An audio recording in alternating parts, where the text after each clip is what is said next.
Sean una vez más bienvenidos a este programa Dialoguemos Nuestra Fe. Nos encontramos en este cuarto programa. Estamos teniendo nosotros la oportunidad de profundizar un poco más en lo que es el credo, en lo que es nuestra fe, en este contexto tan hermoso que estamos viviendo del Año de la Fe. Hoy nos encontramos desde nada más y nada menos que la parroquia del Padre William Hill, aquí en un ambiente muy natural, junto a un jardín precioso que está adornando dos imágenes, la imagen de Nuestra Señora de Fátima y de Lucía, me imagino yo.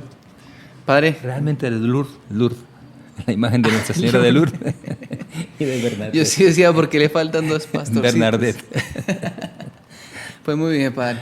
Sea bienvenido una vez más a nuestro programa. Muchísimas gracias, Padre Juan Andrés. Es un placer que puedas estar aquí en nuestra parroquia y desde acá estemos haciendo este programa, y el saludo desde luego a todos nuestros radioescuchas, a todos nuestros hermanos y hermanas que nos escuchan por este extraordinario medio. Vamos entonces a colocar este programa bajo la tutela, bajo la guía, la acción del Espíritu Santo. Vamos a orar pidiendo su gracia y su asistencia. Oh Espíritu Santo, amor del Padre y del Hijo, inspírame siempre lo que debo pensar, lo que debo decir, cómo debo decirlo, lo que debo callar, cómo debo actuar, lo que debo hacer, para la gloria de Dios, bien de las almas y mi propia santificación.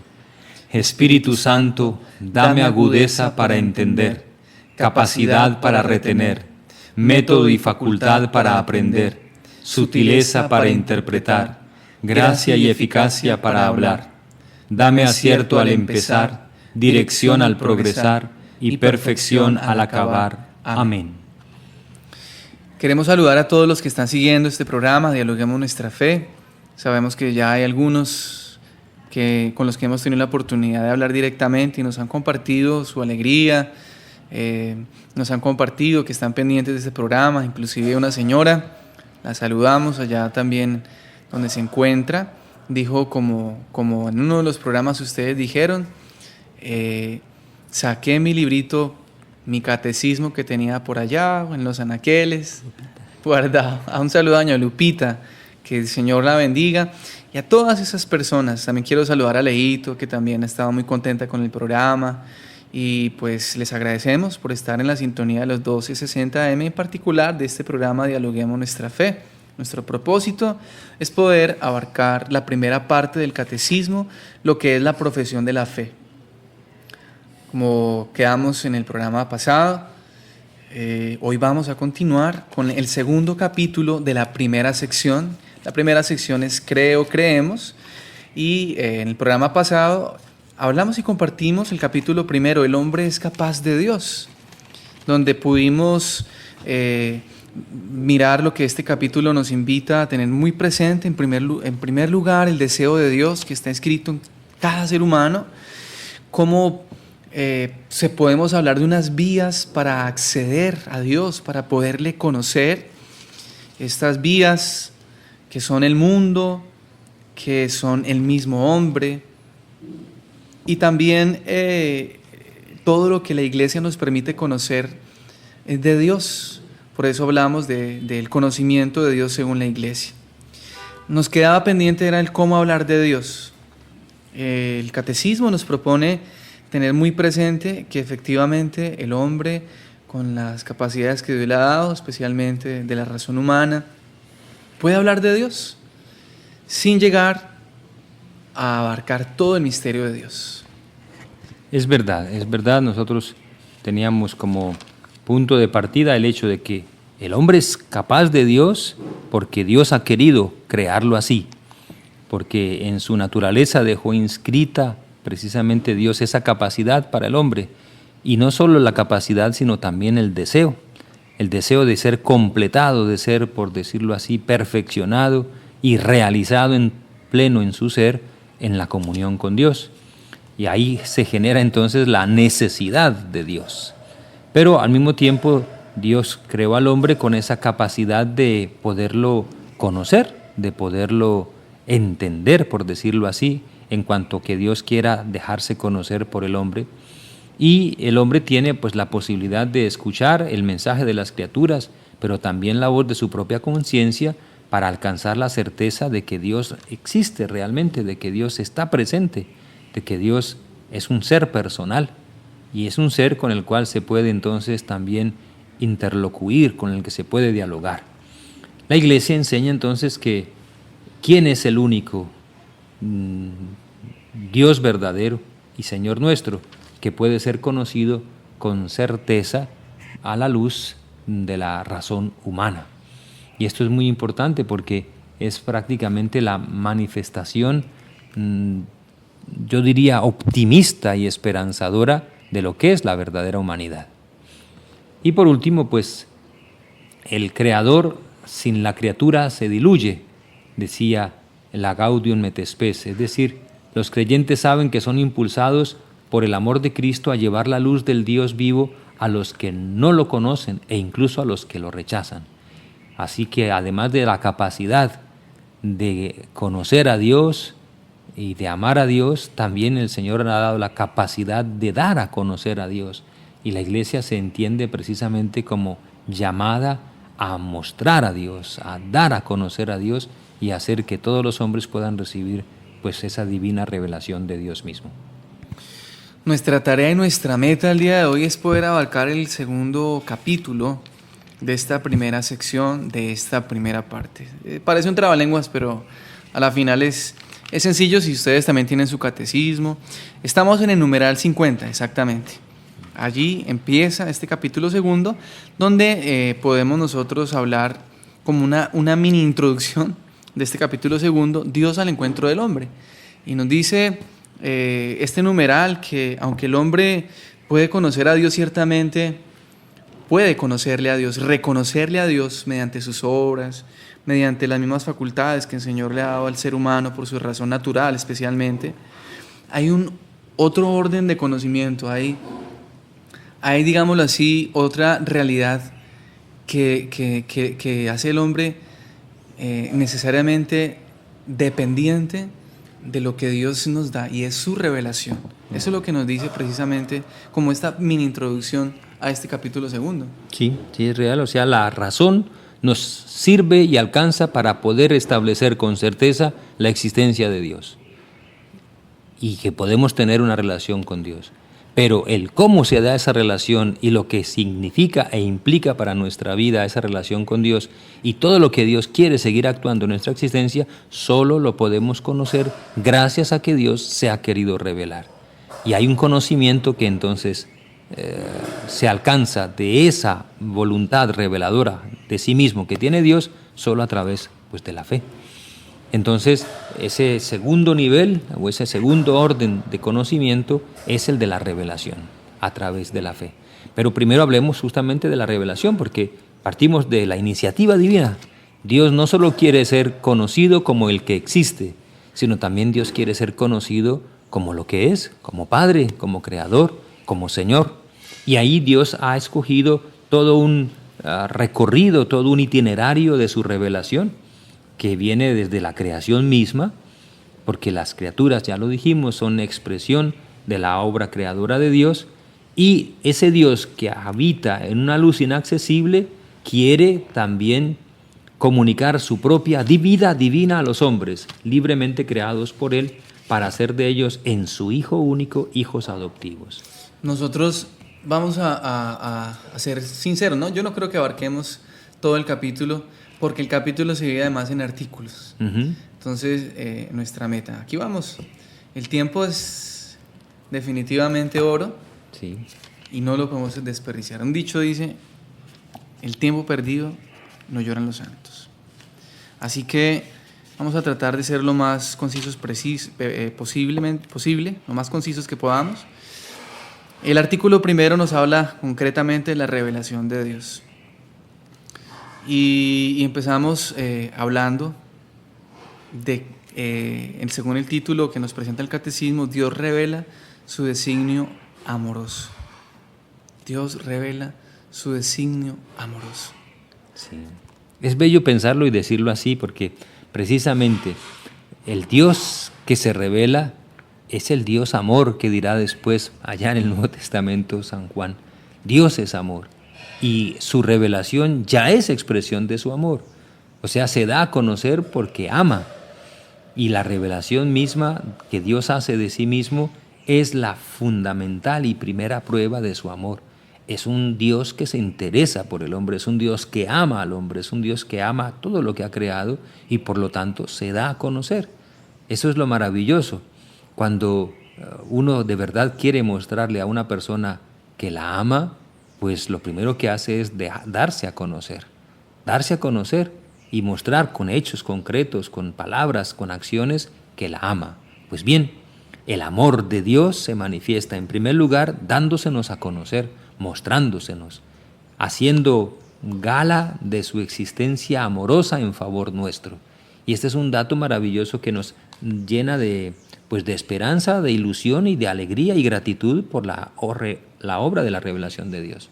Yo le añado, no porque a mí se me ocurra, porque sea yo aquí que se me dio una chispa de iluminación, sino porque el catecismo mismo en el numeral 50 nos lo dice. Dios, aparte del amor, o sea, están unidos la libertad de Dios de querer revelarse por amor al ser humano. Libertad y amor. Muy bien, perfecto. Esa conjunción entre libertad y amor, también valdría la pena decir que nos podríamos poner hasta el infinito a discutir qué va primero, el amor o la libertad o el amor. De todas maneras, el ser de Dios es el amor. Y precisamente el amor es libre. Y libremente Dios se revela al hombre. Habla de una liberalidad, o sea, porque precisamente Dios en su infinito amor así lo dispuso, quiso entonces revelarse al hombre. Esa liberalidad de Dios, que es muy bella porque precisamente nos pone en relación también entre nosotros de una vez, o nos pone de frente a la relación que existe entre amor y libertad. No se da amor sin libertad, pero también deberíamos decir no se da libertad sin amor. El designio de Dios, el designio revelador de Dios, nos dice en numeral 53, se realiza mediante acciones y palabras. Y y se entrelazan entre sí, están íntimamente ligadas y se esclarecen las acciones y las palabras. Muy bien. Pero también nos habla que este designio comporta una pedagogía divina, o sea que Dios, como un buen pedagogo, sabe que esa revelación debía ser progresiva. La gradualidad. Precisamente, sabiendo Dios que se comunica con una criatura que, después del pecado original en especial, es frágil, es débil y está muy condicionada en sus capacidades de conocer, sabiendo Dios eso, pues precisamente, por decirlo de una manera quizá impropia, idea todo un plan mediante el cual se va revelando lentamente, gradualmente al ser humano y va haciendo esa progresión, esa gradualidad que tú decías, para que nosotros podamos ir a lo largo de nuestra historia viendo las obras que Dios realiza y escuchando sus palabras por medio de los profetas, vayamos conociendo el ser mismo de Dios. O sea que esa revelación de alguna manera tiene una historia. Y me interesa mucho que también dediquemos una palabra a esto que mencionabas tú acerca de que son hechos y palabras. Fundamentalmente son hechos cuyo contenido es explicitado por las palabras que Dios da, o la palabra que Dios da. Pero eso es muy importante en tiempos en que algunos tenemos quizá la tendencia mucho a las, ¿cómo se llama eso? Voces interiores, visiones, revelaciones privadas, mensajes particularizados, experiencias más o menos místicas, a veces pseudomísticas. En ese tiempo que vivimos un poquito de confusión, me atrevería a decir, conviene que entendamos que fundamentalmente Dios se revela es con hechos. Y las palabras, la palabra de Dios, pues explicita los hechos mediante los cuales Dios se ha revelado. Eso es muy importante para nuestra vida. San Irineo de León, sí, habla, es la tendencia al inglés. Sí, sí, señor. Tú eres un hombre internacional. San Irineo de León dice unas palabras muy bonitas. El verbo de Dios ha habitado en el hombre y se ha hecho hijo del hombre para acostumbrar al hombre a comprender a Dios. Por entonces esta imagen es de un mutuo acostumbrarse entre Dios y el hombre. Sí, porque esa es la parte maravillosa del final de la revelación, que la revelación llega a su plenitud es en Jesucristo, que es el Verbo encarnado. Y precisamente el Verbo encarnado muestra al hombre cómo debe acoger a Dios, cómo debe conocer a Dios. El hombre, el Verbo de Dios ha habitado en el hombre y se ha hecho hijo del hombre para acostumbrar al hombre a comprender a Dios y para acostumbrar a Dios a habitar en el hombre, según la voluntad del Padre. Sí, hay una interacción mutua entre la naturaleza humana y la divina. Y esa es una cosa que justamente desborda toda posibilidad de conocimiento humano. Se tiene acceso a eso es por la fe. Dios quiso hacerse hombre. Eso no lo dice la razón, eso nos lo dice la fe. Lo que no quiere esto decir es que sea irrazonable o que sea absurdo. No, lo que quiere decir es que primero está la fe y luego podremos empezar entonces a entender semejante misterio, porque Dios también quiere que entendamos su misterio. Y entramos en el tema de una vez que San Agustín tanto elaboró acerca de credo ut intelligam, creo para entender. Primero debo hacer un acto de fe y en ese acto de fe ya empleo desde luego la razón, porque me fío de aquel que es veraz, me fío de aquel que ha dado pruebas de que siempre es veraz, pero también me fío entonces en la medida en que dejo que lo que mi razón no alcanza, en cambio la fe me lo pueda decir. Y de hecho nos lo dice, Dios se hizo hombre. Esta es la fe cristiana en su esencia. La divinidad ha asumido nuestra humanidad. Y de esa manera nuestra humanidad ha sido elevada precisamente a la posibilidad de la divinidad, al ser hijos de Dios. Y en esa interrelación pues se da precisamente la posibilidad de que el hombre pueda conocer a Dios tal cual Dios realmente es.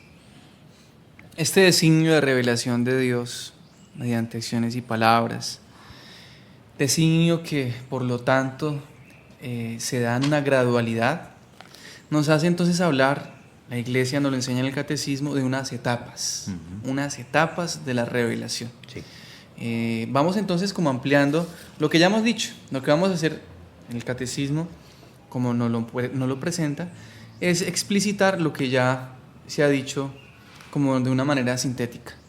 Etapas de la revelación. ¿Cuál sería entonces la primera etapa? La creación. Dios creando y sosteniendo, manteniendo, conservando todo por medio de su verbo, porque es la palabra de Dios la que crea. Y la palabra de Dios no solo crea como para echar a rodar la cosa, sino crea y sostiene. La palabra de Dios sostiene las criaturas, sostiene el universo, sostiene la creación entera. El primer paso de la revelación es la creación. Dios se da a conocer creando. Vienen inmediatamente a la mente las palabras del Señor: mi Padre trabaja y yo también trabajo. Dios es creador no solo al principio, es continuamente creador, como también el Hijo es continuamente redentor y el Espíritu Santo es continuamente santificador. Entonces el primer paso de la revelación es la creación misma. Y es una creación y una revelación que no fue ni siquiera interrumpida por el pecado, porque el pecado, gran accidente por decirlo así, del hombre en su proceso de conocimiento de Dios, sin embargo no anula la voluntad salvífica y la voluntad reveladora que Dios tiene de sí mismo. Dios se sigue revelando al hombre y le da más bien esperanza al hombre caído por el pecado, y en el pecado le da esperanza de redención. Luego entonces viene la alianza con Noé. Dios sigue mostrando su plan de salvación y lo hace ya sellando una alianza que se va a seguir renovando. Muy bien. Una alianza que es una promesa, que Dios no volverá a destruir la vida sobre la tierra, porque es verdad que la alianza con Noé es después del diluvio, que ese es el gran mensaje, digámoslo así, que está introyectado o grabado en la memoria de la humanidad. El pecado se extendió, dilagó por el mundo, y llega un momento en el que Dios entonces pone también un límite a ese pecado, y entonces ocurre esta gran catástrofe cósmica, social y religiosa, que hace que la humanidad tenga, por decirlo así, un nuevo comienzo. Y Dios se compromete con Noé y sus descendientes a que no volverá a destruir la vida sobre la tierra, pero al mismo tiempo es una promesa de que Dios continúa y continuará su revelación. La alianza con Noé permanece en vigor mientras dura el tiempo de las naciones, todos los descendientes de Noé, ¿cierto?, hasta la proclamación universal del Evangelio. Es una certeza entonces la que atravesará la historia, empezando por Abraham y siguiendo después en general con el pueblo de Israel. La certeza de que Dios no abandona nunca las criaturas, no abandona su plan amoroso. Dios es fiel a su promesa de rescatar, de salvar, de redimir.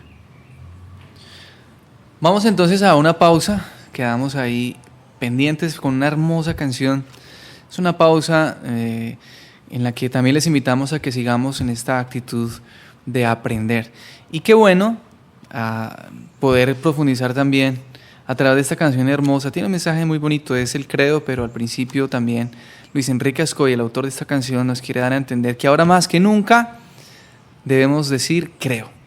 Ya regresamos. En estos tiempos tan difíciles, quiero hacer esta canción y quiero que la cantemos todos juntos, especialmente la segunda parte, que es la parte que ustedes seguramente conocen bien, la letra, porque se trata de una oración que rezamos todos los domingos en misa. Pero a veces nos toca vivir más esta oración, antes que solo recitarla, antes que solo repetirla. Una canción indispensable en estos tiempos en donde hay mucha gente que por ahí está diciendo que Dios existe, sí, pero no es una persona como decimos los cristianos, sino es una energía cósmica. ¿Eh? Dios es energía. Ay, ¿tú crees que nosotros estamos aquí para hablarte de una energía impersonal? Si Dios fuese energía, nada más. Si para ser feliz simplemente fuese necesario tomar energía, entonces sería muy fácil. Todos haríamos una cola, pasaríamos por aquí por el interruptor, meteríamos el dedo y nos llenamos de energía y listo. Pero aquí no estamos para hablarte solamente de una energía impersonal, estamos para hablarte de un Dios Padre amoroso que nos ama, que envió a su Hijo para salvarnos, que nos habla, que nos cuida. De Él queremos hablar. Por eso esta canción en estos tiempos es indispensable.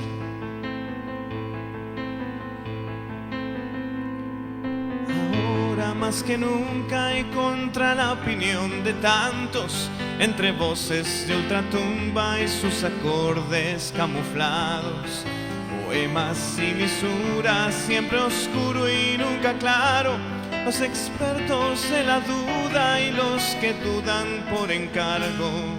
Ahora más que nunca, y aunque te parezca extraño, entre genios que aseguran que ahora ya nada es pecado, los óleos contra natura y el abuso del abstracto, y en el ecrán se estimula que todos seamos villanos.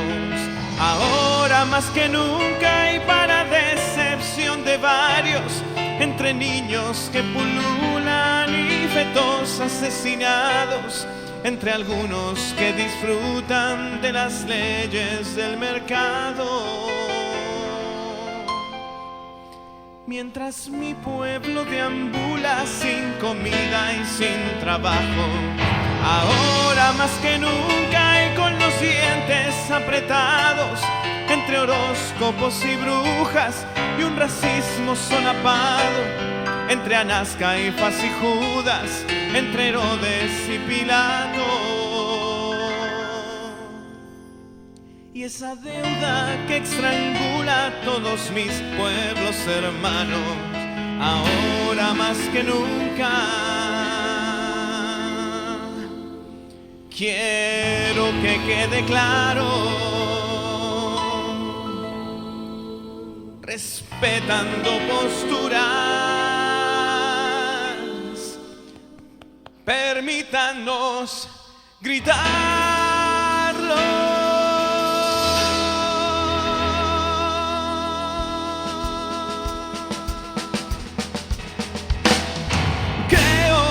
Dios Padre Todopoderoso, Creador del cielo y de la tierra.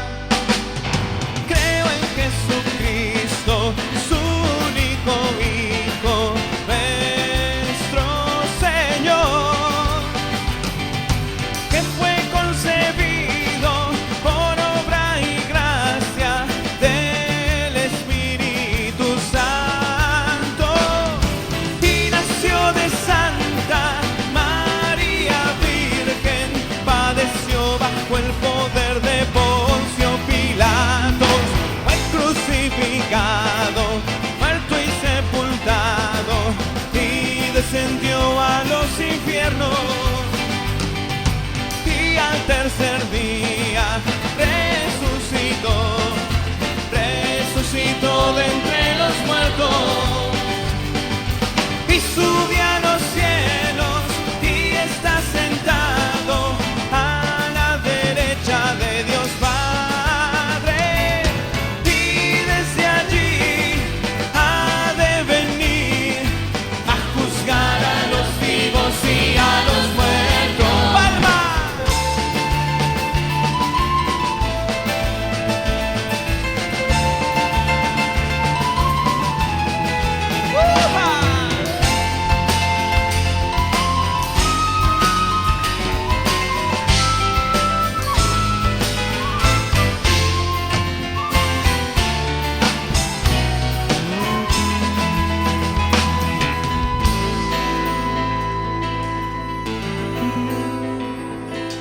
Creo en el Espíritu Santo, y en la Santa Iglesia Católica, en la comunión de los santos, el perdón de los pecados, la resurrección de los muertos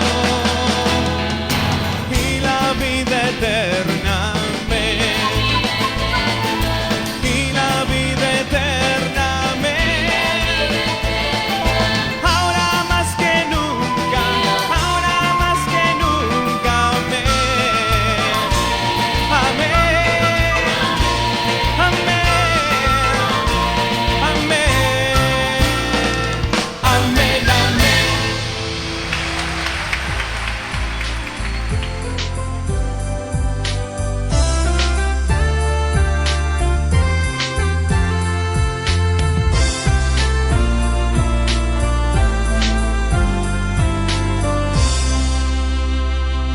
Continuamos en Dialoguemos Nuestra Fe.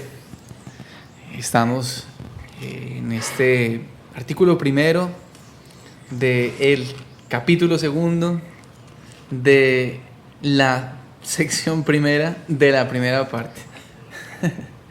Todo esto para profundizar en lo que nos invita el catecismo a mirar, y es el designio revelador de Dios. La revelación de Dios. Dios se revela. El hombre es capaz de Dios, efectivamente, pero también tenemos en cuenta que Dios, en su designio de amor y en libertad suprema, ha decidido revelarse al hombre, al ser humano, y mostrar su designio salvador.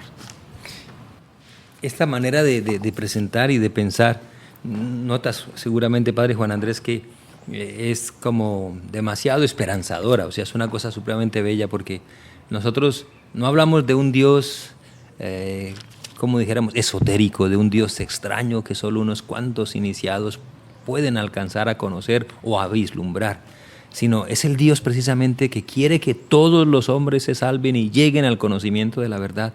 Es el Dios deseoso de ser conocido por todos. Es el Dios que no se esconde, sino al contrario, es el Dios que se muestra, que se revela. Y eso pues nos llena, digo, de esperanza y de alegría, porque nuestra fe es una fe abierta, es una fe precisamente para ser anunciada, para ser comunicada, para ojalá ser contagiada, al menos en su forma de alegría, ¿no? Y esto a mí me llena personalmente pues de alegría, porque ese es un motivo continuo de libertad, el saber de que estamos hablando del Dios verdadero, y el Dios verdadero que se está mostrando, y no solo por nuestras palabras y por la capacidad que tengamos de anunciarlo, sino en todos los hechos, en la historia de la humanidad, en la continua victoria del bien sobre el mal, que a lo largo de los siglos se ha verificado siempre. Es verdad que han aparecido momentos grandísimamente críticos en la historia de la humanidad, pero siempre el bien ha vencido al mal, y así será.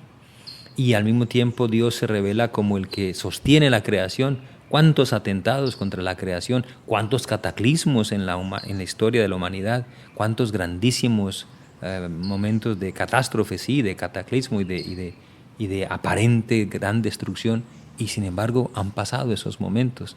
Ahora mismo se habla tanto de la contaminación como un proceso irreversible y el calentamiento global. También vemos, sin embargo, signos muy esperanzadores, ¿no?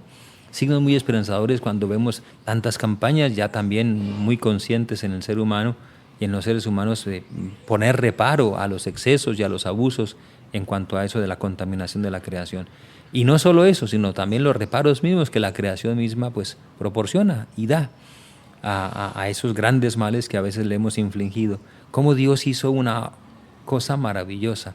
Esta creación de verdad funciona. Todo eso para decir entonces que el Dios que se revela es el Dios bueno, el Dios bondadoso, el Dios lleno de verdad, lleno de sabiduría, lleno de poder en favor del hombre, no para destrucción del hombre. Y esto nos llena, como digo, pues de alegría, de tranquilidad, de serenidad y de deseos de anunciar, de deseos de comunicar.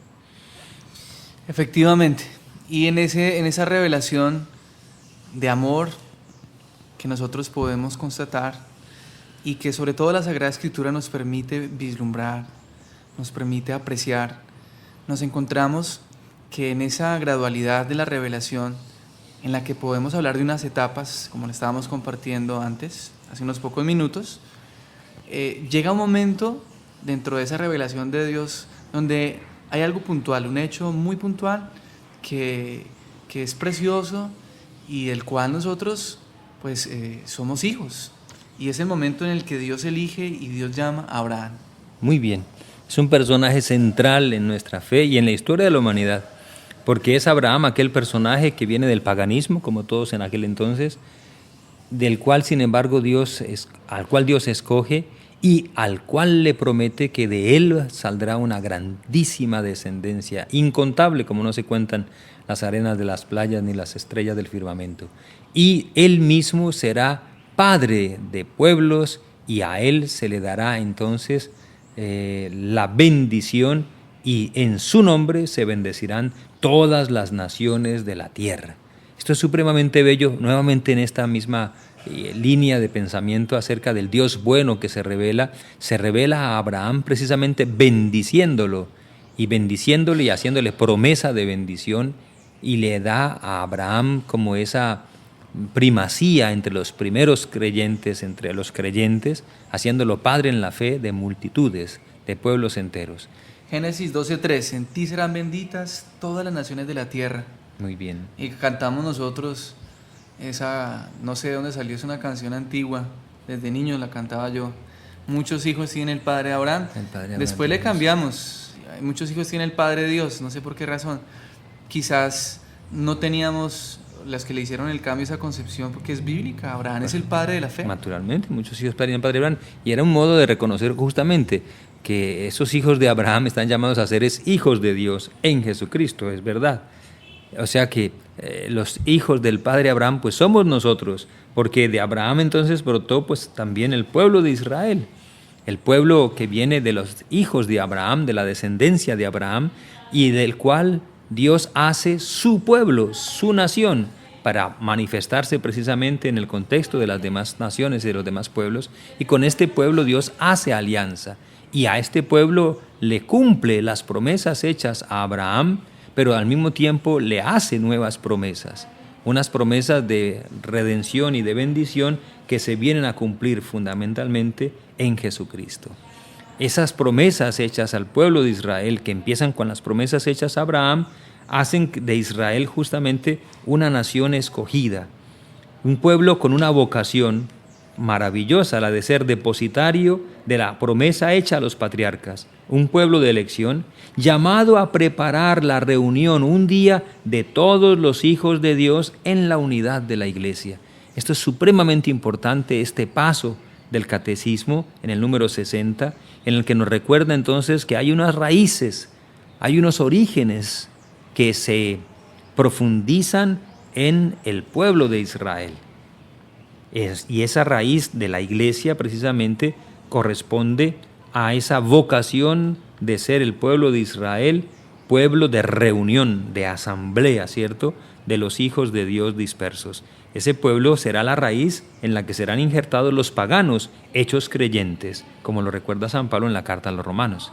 Para nosotros supremamente diciente, supremamente importante, con miras a poder vencer, por decirlo así, toda forma de división con nuestros antiguos padres, como nuestros primeros padres en la fe, que serían entonces el pueblo de Israel, o nuestros hermanos mayores, como también solía llamarlos Juan Pablo II. Pero reconocer esa nuestra raíz es supremamente importante para nosotros. Una raíz, desde luego, en la que no nos quedamos, una raíz en la que Dios mismo quiso injertar a todas las naciones, porque a su divino Hijo, al que envió, y el cual nació precisamente de la estirpe de David en el pueblo de Israel, a su divino Hijo lo hizo propiciación para todos los pueblos, para todos los hombres, y podemos decir con San Pablo, para toda la creación. Un hombre concreto, un llamado concreto de parte de Dios para hacerle unas promesas que benefician no solo a ese pueblo del que dice va a formarle con su descendencia, sino a todas las naciones, a todos los pueblos. Yo quiero hacer una acotación porque mi papá una vez me hizo caer en cuenta que las religiones monoteístas tienen todas esa raíz. Abraham, los judíos, los musulmanes, sí, y nosotros los cristianos. Los cristianos. Efectivamente, precisamente el signo que contradistingue en medio de los paganos o de los no creyentes a los descendientes de Abraham es creer en el Dios de Abraham, que es el Dios uno. Es el Dios uno, es el único Dios y el Dios verdadero. Y es el Dios Padre de pueblos, Padre de naciones, Padre de la creación. Y es el Dios que hace promesa porque es un Dios que se revela, y es un Dios que cumple sus promesas porque es un Dios fiel, que se hace amigo de los hombres. Esta es la experiencia precisamente del pueblo de Israel y es la razón de ser de ese pueblo, porque es un pueblo que es pueblo sacerdotal de Dios, escogido de entre las naciones porque lleva el nombre del Señor. Es un pueblo con una vocación precisamente. Y al mismo tiempo Dios va haciendo de ese pueblo y con ese pueblo esa pedagogía de la que hablabas antes, ¿no? Dios va guiando su pueblo, va educando su pueblo, porque también hay que decir que en nuestra raíz está ser un pueblo de dura cerviz, un pueblo que a veces se rebela contra Dios y contra sus planes, un pueblo que no siempre entiende el querer de Dios en el devenir histórico, sino que a veces entonces quiere hacer su propio gusto y su propia gana y aplicar sus propios criterios para el manejo de la realidad. Y son las grandes etapas de frustración de los planes del pueblo santo, cuando llegan las experiencias del destierro, o primero la gran experiencia de la esclavitud, después la liberación maravillosa que se canta siempre en la Pascua, pero después nuevamente ya insediado el pueblo en la tierra de promisión, sin embargo también es objeto de persecución y de a veces casi que exterminio por parte de los pueblos vecinos que lo conquistan y lo vuelven solamente un satélite de sus imperios. Para decir que es un pueblo que a veces ha conocido también el gran drama del pecado, de la rebelión contra Dios y el castigo que Dios ha permitido que sobrevenga sobre ese pueblo mediante la destrucción de la nacionalidad, al menos temporalmente. Y esa raíz, como digo, pues también está lamentablemente, o está en nosotros, tenemos que reconocerlo, esa terquedad, esa dureza y ese no querer entender siempre la voluntad de Dios. Pero al mismo tiempo, en ese pueblo, la cosa más bella que podamos, me parece, decir es que se manifiesta la fidelidad de Dios. Dios es fiel a su alianza, Dios es fiel a sus promesas y Dios no pierde nunca de vista el amor que tiene por su pueblo. Por lo que hace que se mantenga viva la esperanza entre su pueblo.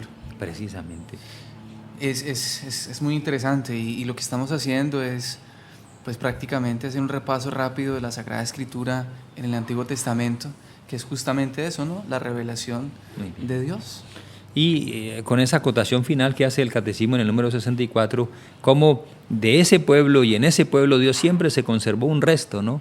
los que llama la Escritura los Anawim, los pobres de Yahvé, los pobres del Señor, que son aquellos humildes que siempre esperan en el cumplimiento de las promesas de Dios, que saben que el Señor es fiel y confían, por lo tanto, a pesar de las vicisitudes negativas de la historia, confían en que el Señor será siempre fiel como lo ha sido en pasado y cumplirá todas sus promesas. A ese grupo maravilloso pues pertenece precisamente María Santísima. Qué hermoso que destacan aquí las mujeres, el catecismo. Muy bien. Empieza a hablar de las mujeres como Débora, Sara, Ruth, Esther, para llegar a hablar de María Santísima. Muy bien, muy bien, muy bien.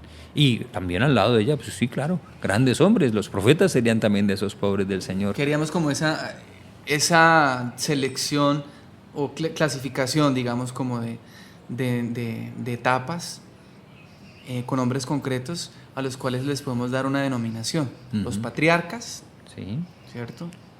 Luego vienen la etapa como de los jueces, luego la de los reyes, donde Dios va, digámoslo así, interactuando con su pueblo, haciendo parte de su historia, mostrando su plan de salvación, renovando su alianza una y otra vez.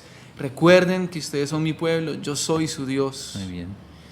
Luego vienen los profetas, y en medio de todo eso, lo que su merced dice, la dura cerviz, que de pronto algunas personas no entienden. Yo me hago aquí abogado, padre, de los que no, pronto a veces nos enredamos con algunas palabras. Dura cerviz quiere decir algo así como terquitos, ¿cierto? Sí, la incapacidad de inclinarnos delante de Dios, la incapacidad de obedecer a Dios, de acatar el designio de Dios sobre nuestra vida y sobre nuestra historia, la incapacidad que a veces tenemos para, sí, dejar que prevalezca en nosotros el querer de Dios y más bien querer nosotros que prevalezca nuestra manera de pensar, de sentir. Rebeldía, sí, el no agachar la cabeza. Ajá. A eso se refiere fundamentalmente esa dura cerviz. Un pueblo que no se deja, que no se doblega, que por cierto es una cosa también que hay que valorar, ¿no?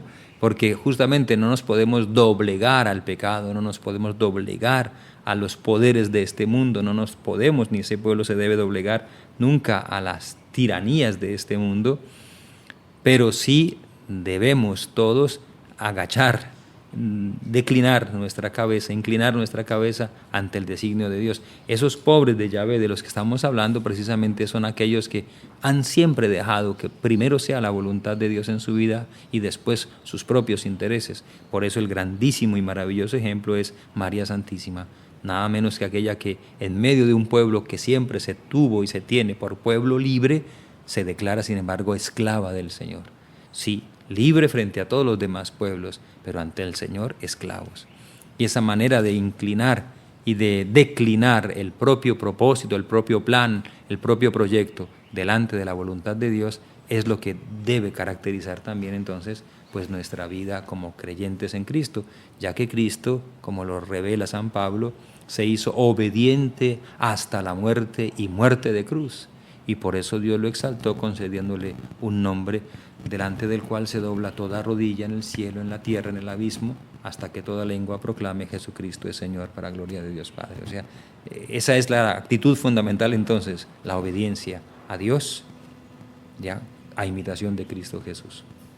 Y justamente entonces llegamos a Cristo, Jesús, el Señor, mediador y plenitud de toda la revelación, para decir que efectivamente Dios, en su deseo de salvar al hombre, ha hablado, se ha manifestado, se ha comunicado al ser humano. De muchas formas habló Dios. Nos lo dice la palabra de Dios, nos lo dice aquí el catecismo también. Pero llega, digámoslo así, la palabra mayor. Sí. La palabra con mayúscula. La palabra, el verbo. Me parece oportuno que leyéramos, ¿te parece, Padre Juan Andrés? O sea, perfecto. Porque es justamente, mejor dicho, no podrá ser lo que nosotros podamos agregar. En el número 65 les invitamos a todos a leer juntos. De una manera fragmentaria y de muchos modos habló Dios en el pasado a nuestros padres por medio de los profetas. En estos últimos tiempos nos ha hablado por su Hijo, dice la carta a los Hebreos 1, en el versículo 1 al 2. Y agrega el catecismo, Cristo, el Hijo de Dios, hecho hombre, es la palabra única, perfecta e insuperable del Padre. En Él lo dice todo. no habrá otra palabra más que esta. San Juan de la Cruz, después de otros muchos, lo expresa de una manera luminosa comentando esa carta a los hebreos. Y si te parece también leemos ese maravilloso texto. Porque en darnos como nos dio a su Hijo, que es una palabra suya, que no tiene otra, todo nos lo habló junto y de una vez en esta sola palabra. Con mayúscula. Con mayúscula, muy bien. Porque lo que hablaba antes en partes a los profetas, ya lo ha hablado todo en él, con mayúscula, dándonos al todo con mayúscula, que es su Hijo con mayúscula. Por lo cual, el que ahora quisiese preguntar a Dios o querer alguna visión o revelación, no solo haría una necedad, sino haría agravio a Dios, no poniendo los ojos totalmente en Cristo, sin querer otra alguna cosa o novedad. Esto es supremamente bello y supremamente oportuno. Lo primero, antes de pasar a la parte de otras revelaciones, la gran revelación, que es Cristo Jesús. Afiancemos eso, Padre. Cristo Jesús, que es hermoso como lo define acá, ¿no? La palabra perfecta, la palabra insuperable, la palabra única del Padre. Muy bien. Y justamente no habrá otra revelación. O sea, es de una definitividad, porque ¿cómo nos podría hablar? Podríamos hacer incluso hasta la pequeña salvedad. ¿Habría un modo mejor para hablarnos Dios, distinto al que ha usado hablándonos por medio de su divino Hijo? O sea, ¿puede algo más grande Dios darnos fuera de su divino Hijo para revelarse? O sea, si humanamente hablando podemos hacer la pregunta, también la podemos responder.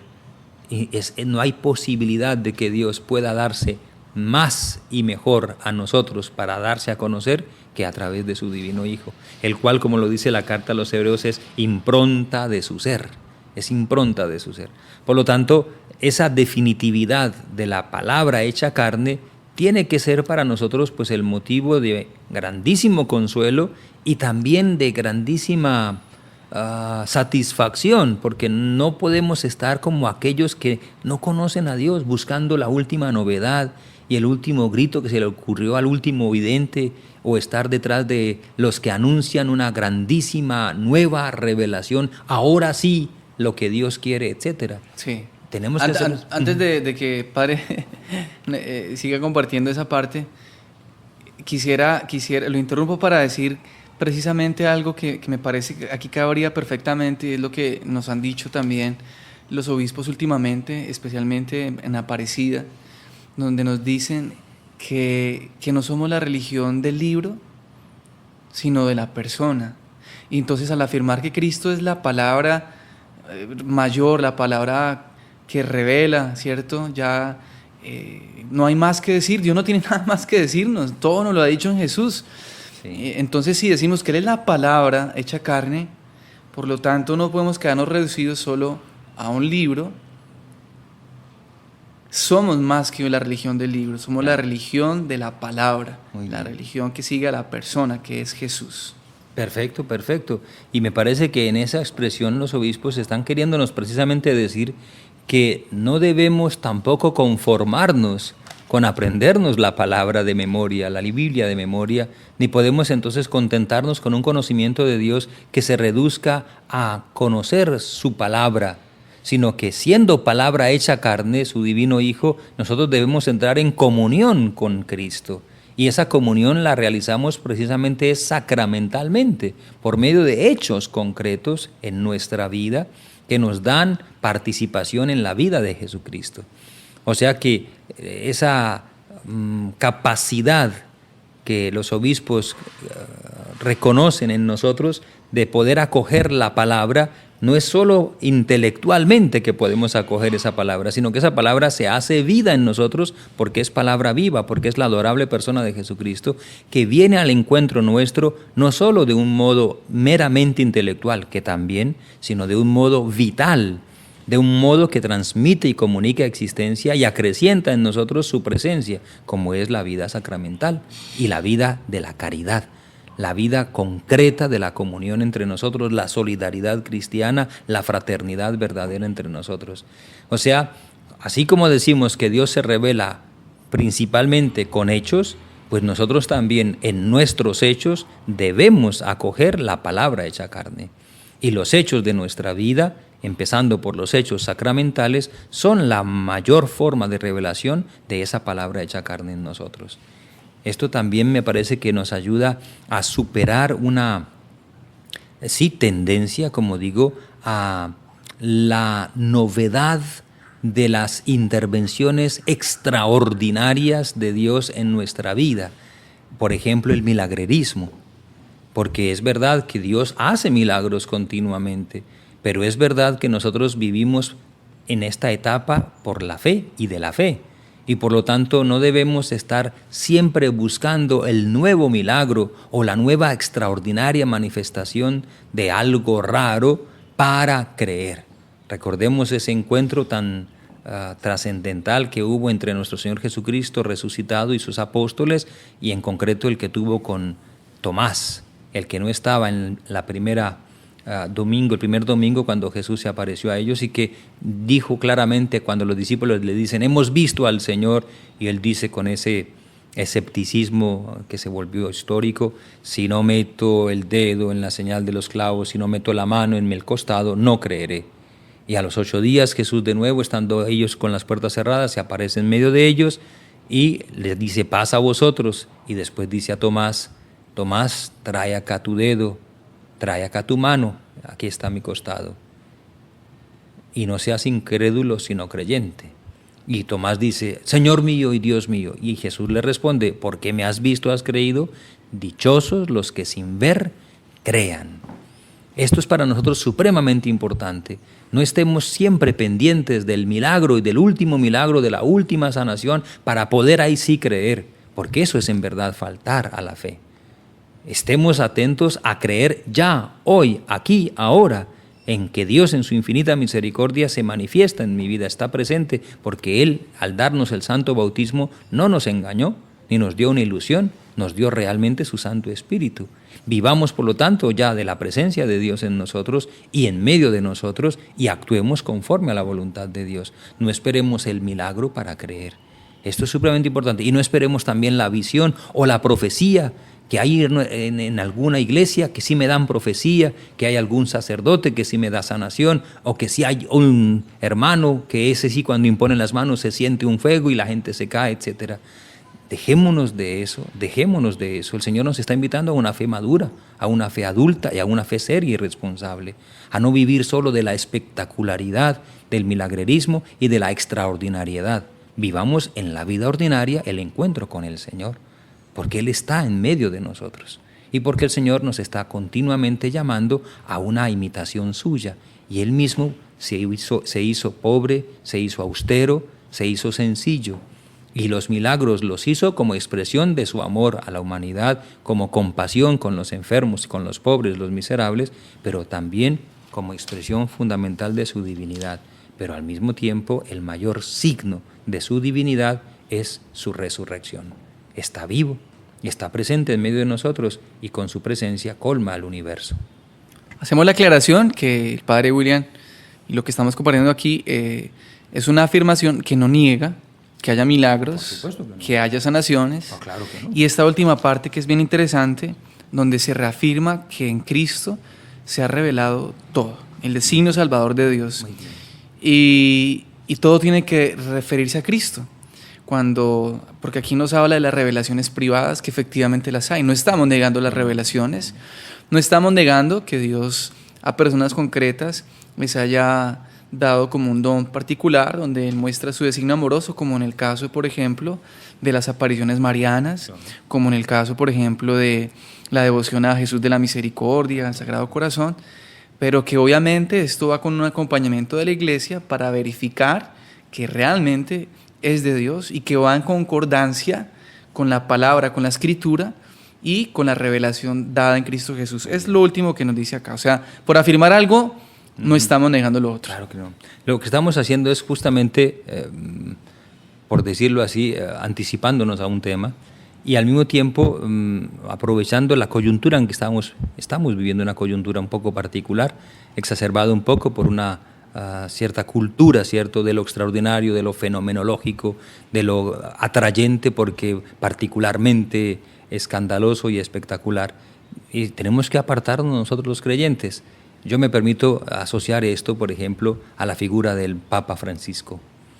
Un hombre precisamente que todo lo contrario a cualquier forma de espectacularidad, de showman, etc. No, la vida sencilla, austera, normal, cotidiana, y ahí es donde se expresa mejor precisamente el cumplimiento de la voluntad de Dios.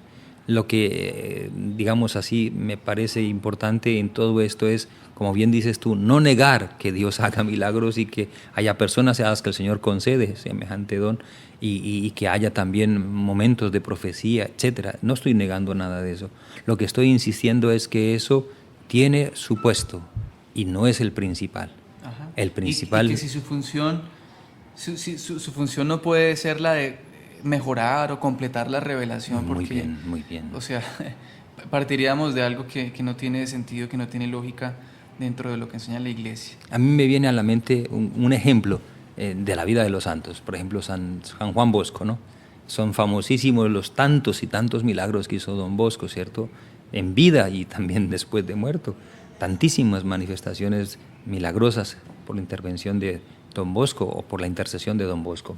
Y me acuerdo de uno en particular cuando estaba en su oratorio, ya convertido y transformado en colegio, con más de 500 muchachitos, y como hacía todos los domingos, él se sentaba temprano en la mañana a confesar a sus muchachos. Y confesaba por horas allí sus muchachos, y después venían entonces durante ese tiempo también había catecismo y después venía el desayuno. Y entonces, confesando los muchachos, vienen a decirle de la panadería: no hay pan para el desayuno. No hay pan para el desayuno, don Bosco, se acabó el pan. Entonces, déjenme confesar, contesta él rapidito. Vayan a buscar, en alguna parte debe haber en la despensa. Al rato regresan y dicen: ya buscamos y no hay nada, no hay ningún pan. Entonces vayan a la panadería y pidan más pan, déjenme confesar. Van aquellos y regresan al rato y dicen: el panadero no nos da porque no hemos pagado el pan de la última vez. Entonces ya veré alguna cosa, yo mismo lo reparto, encuentren lo que tengan, solo tenemos 30 panes y eran más de 500. Ok, déjenme en paz, déjenme confesar, y los manda. Al rato entonces sale don Bosco del confesionario y, como era su costumbre, empieza él personalmente a repartir la pañota, el pan grande que daban a los muchachos en esa especie de recreación para el desayuno. Sale don Bosco a repartir pan y en un momento dado el pan de 30 panes en una canasta alcanza para 500. Y siguen repartiendo pan y siguen haciendo otra fila los muchachos y empiezan a darse cuenta de lo que está ocurriendo. En un momento dado se hace un gran silencio alrededor de don Bosco porque se dan cuenta que sale pan, pero solo había 30 panes. Y lo saben ya porque todos lo habían dicho. Y se dan cuenta del milagro y don Bosco sigue repartiendo pan. Hasta que alguien se detiene y grita: don Bosco es un santo, don Bosco es un santo. Y don Bosco como que aterriza y ¿qué pasó? Se da cuenta que el pan se está multiplicando. Dice: dejen de tonterías, más milagro en la Eucaristía, vámonos. Y hasta ahí llegó. O sea, sí, en verdad, había un milagro allí en acto, había una intervención maravillosa de Dios en favor de los muchachos de don Bosco, había el premio a la fe de un sacerdote santo, pero al mismo tiempo, con un milagro, pero al mismo tiempo había una grandísima claridad. Más importante es la Eucaristía, la presencia real de Cristo. Eso es más importante que muchos otros milagros. Y ahí es donde debemos de pronto entonces entrar en una cierta centralidad de lo que es más valedero, más verdadero en nuestra fe. No que lo otro no sea verdad, no que lo otro no sea valedero, pero hay un nivel de importancia en las verdades de la fe. Así es, Padre. El tiempo se nos acabó, pero completamos nuestra meta. Bendito sea Dios. Padre, pues invitar entonces a todos los oyentes para que dentro de 8 días nos acompañen, Dios mediante. Recordar, aquí termino con el numeral 73, donde dice: Dios se ha revelado plenamente enviando a su propio Hijo, en quien ha establecido su alianza para siempre. El Hijo es la palabra definitiva del Padre, de manera que no habrá ya otra revelación después de él. Gracias por estar con nosotros, Padre William. Una vez más, gracias por acompañarnos, invitar a los oyentes a que sigan con nosotros. Su bendición, Padre, en este día. Con inmenso cariño y con mi gratitud por esta cordial invitación y con la benevolencia y paciencia de nuestros radioescuchas, a los que impartimos con mucho cariño la bendición. El Señor esté con vosotros. Con tu espíritu. Y que la bendición de Dios Todopoderoso, Padre, Hijo y Espíritu Santo, descienda sobre vosotros, sobre nuestra emisora, sobre nuestro programa y sobre todas nuestras actividades y nos acompañe siempre. Amén. Amén.